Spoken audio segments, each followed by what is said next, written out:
안녕하세요. 저는 딩크족으로 살고 있는 30대 중반의 여자입니다. 저희 부부는 말 그대로 아이를 가지지 않은 채 온전히 둘이서만 2인 가정으로 살아가고 있어요. 둘 사이에 아이는 없지만 이게 다 합의된 것이고 4살 연상의 남편과 저는 여전히 아이만 없을 뿐 연애할 때처럼 서로 많이 아끼고 사랑도 하고 때로는 친구처럼 정말 다정하고 진하게 친히 지내는 사이입니다. 남들이 딱히 뭐라 하지 않는 이상 지금의 삶에 불만을 가져본 적도 없고 앞으로도 그럴 일은 없을 것 같아요. 저희 부부가 처음부터 딩크족을 꿈꿨던 건 아닙니다. 저희도 한때 지금도 지나가다 보이는 아이들이 예쁘지만 예전엔 내 몸으로 직접 키워서 낳은 아이를 원하기도 했었고 그렇게 아이 소리가 들리는 시끄러운 가정을 가져보는 걸 꿈꾸기도 했죠. 하지만 어디 세상살이가 그리 쉽던가요. 어릴 적부터 엄마가 본 뒤 못다 이룬 꿈을 저를 통해 이루게 하고 싶다며 죽어라 없는 살림에 미술학원에 보내며 저를 뒷바라지 하셨고 그렇게 저는 고등학교도 예술고로 진학을 하고 대학도 디자인을 전공해 졸업을 했는데요. 이게 막상 엄마의 꿈을 대신 이뤄드렸다는 생각이 벅차고 즐거웠지만 현실은 그리 꿈처럼 마냥 좋지가 않더라고요. 취업을 하기도 힘들고 한번 취업을 해도 열정페이를 바라는 욕 나오는 회사들은 또 어찌나 많던지 이게 내 밥벌이로 가당키나 할까 싶었던 순간들이 여럿 있었지만 딱히 다른 것을 잘하는 것도 아니었던 저는 어쩌다 보니 울며 겨자 먹기로 제 전공을 살려 디자인 업계에서 박봉으로 하루살이처럼 매일매일 살고 있었습니다. 그러다 보니 저 하나 챙기는 일이 세상에서 가장 소중해졌어요.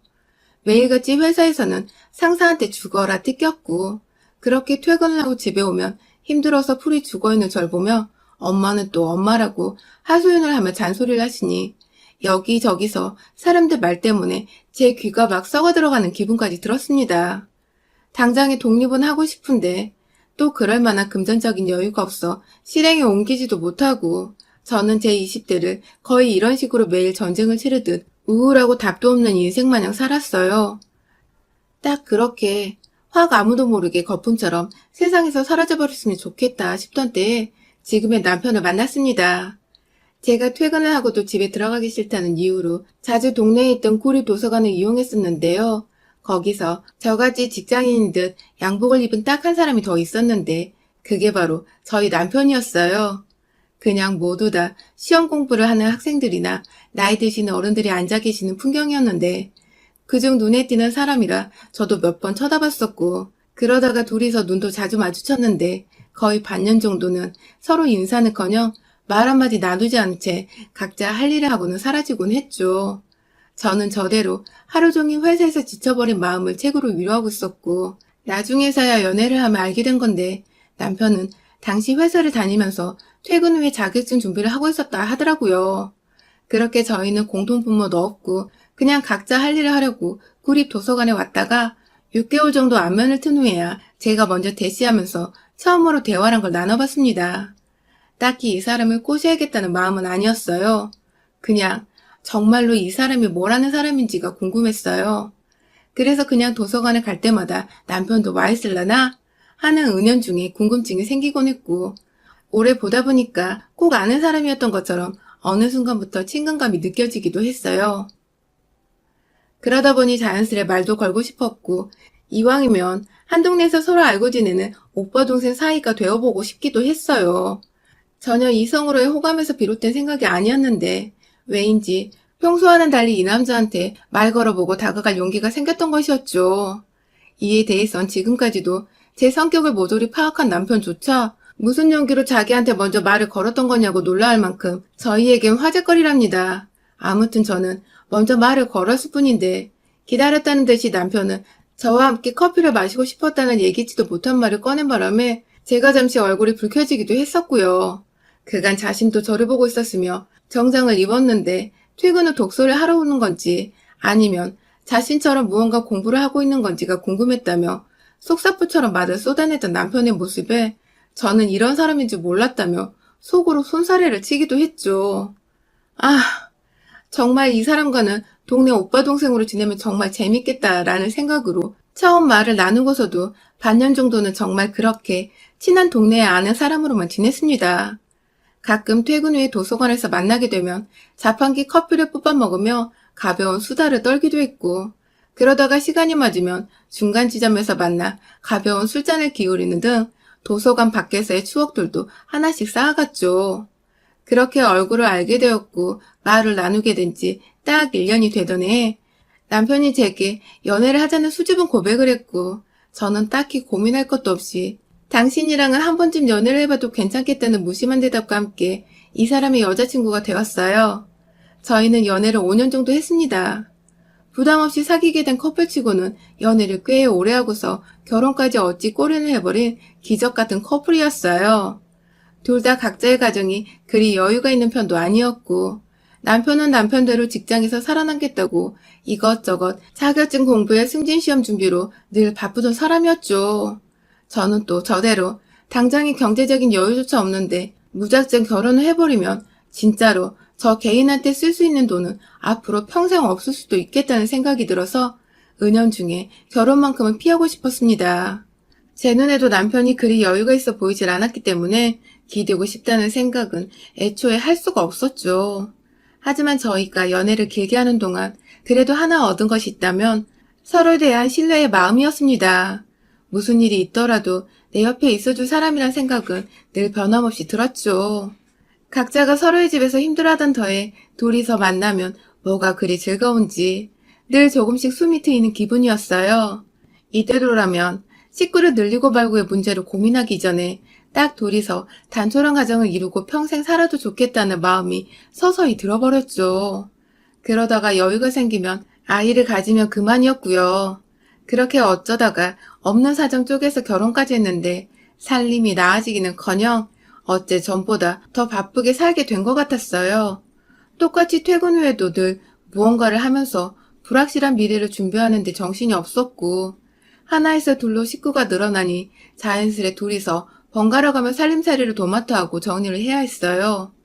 돈을 모으다 보니 이대로면 자식을 낳아도 애 키우는데 쓰일 돈을 감당하기 힘들겠다 싶은 것이 점점 아이를 낳는 것도 부담스러워졌고 그러다 보니 결국 저희는 요즘 젊은 사람들 중에 많이 생긴다는 그 딩크족이 되어버렸습니다.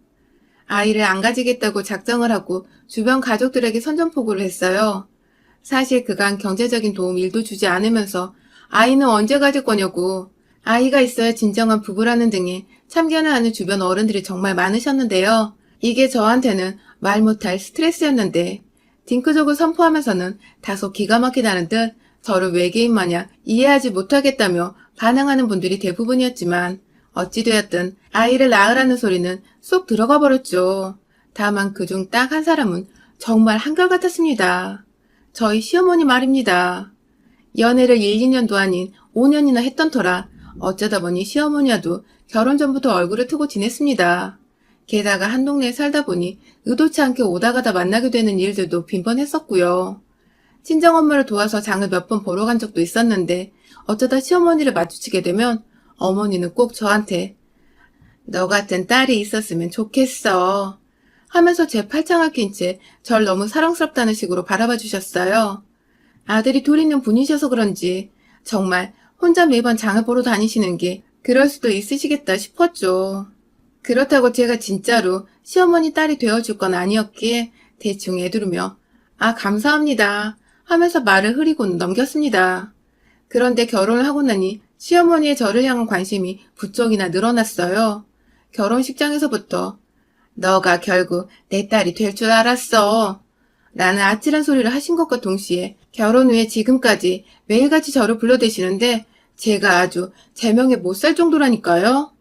결혼 초에 다른 집들처럼 아주 뻔한 스토리로 시어머니 짓을 하셨어요.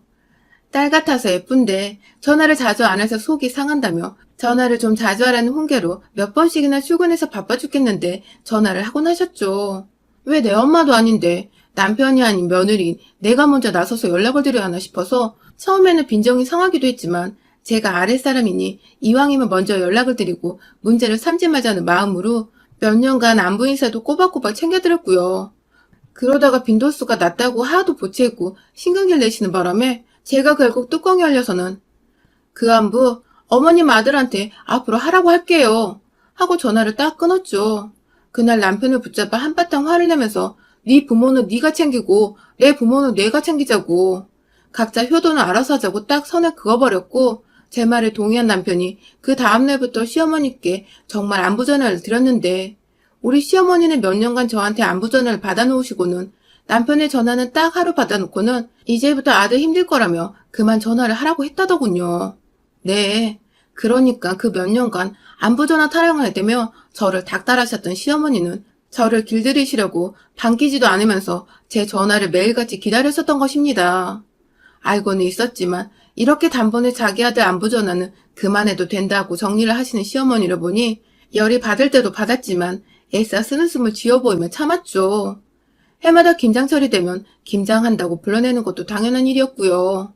같은 직장인이고 같이 돈 모아서 밥 먹고 사는 부부인데 자기 아들은 힘드니까 아들한테는 말하지 말고 혼자 오라는 경우도 다반사였어요. 그 소리를 옆에서 남편이 듣고는 어떻게 그러냐고 본인이 자처해서 저를 따라 쫄래쫄래 시댁에 갔더니 시어머니는 그걸 또 보고서 왜 자기 말을 잘 안 듣냐고 저한테 따져 물으시곤 하셨죠. 그래서 제가 저도 직장을 다니고 저도 힘든데 왜 어머님 아들만 힘드실 거라고 생각을 하냐며 식구들 다 김장하고 있는 그 자리에서 폭탄 선언을 하듯 말을 꺼내니 어머님은 동네 어머님들 사이에서 눈치가 보이셨는지 그제서야 내가 언제 그랬어? 네 생각도 했지 하며 괜히 어색한 웃음을 지어 보이곤 하셨어요.